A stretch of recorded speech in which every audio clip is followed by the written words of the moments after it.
What's up guys, Metsq here and welcome sa panibagong video.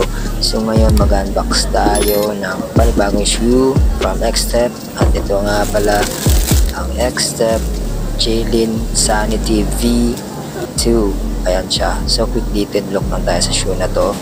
So tara, let's go! So unahin muna natin itong upper material niya. So may halong synthetic upper and mesh material dito sa upper niya, and may plastic material dito sa may lateral side. Ayan, dito sa may strap may nakasulat na play and big. Ayan, strap pala yan mga lods. Ayan siya, para support na din sa ankle area natin mga lods, kaya may strap siya. And yung V1 nito is walang strap, so V2 na siya, merong strap. So dito naman may number 7 dyan. And dito naman sa lacing system niya, ayan, rope lace pa lang ginamit dito.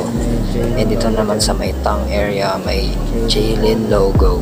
Dito naman sa may tongue konting padding lang. Ayan, dito sa may lateral side may plastic material dito sa lateral side. Ayan, yan, nakabalot yan hanggang dito sa may heel. Dito sa may lateral side may plastic TPU for support sa lateral movements natin. Ayan, supportive naman siya mga idol, no? For lateral containment. Ayan siya, hanggang sa heel yan para support sa ankle area natin mga idol. Dito naman sa back heel mga idol, ayan, matigas yan para support sa heel natin. And may synthetic leather dito, and may pull tab din siya mga idol. Dito naman sa medial side may plastic material dyan, nakapalibot, abot dyan hanggang toe box area.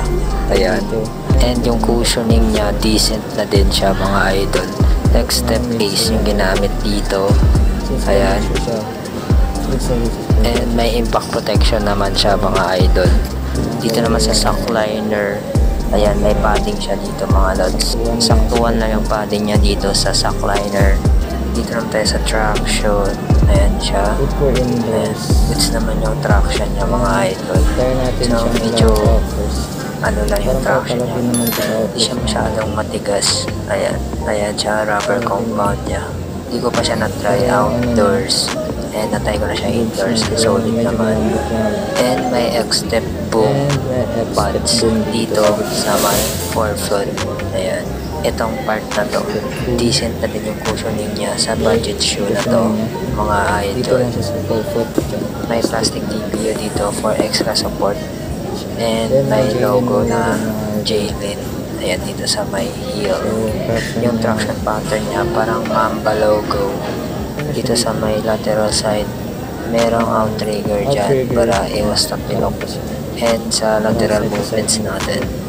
So yun lang sa completed look ng J-Lin Sanity 2 V2 ng Xtep, and on fit na natin siya on court. So kung gusto nyo pala nito, maglalagay ako ng link dyan sa description below, and don't forget to subscribe, hit the notification bell. So yun lang, overall goods na good siya for budget shoe ni J-Lin. So tara, outfit na natin, let's go.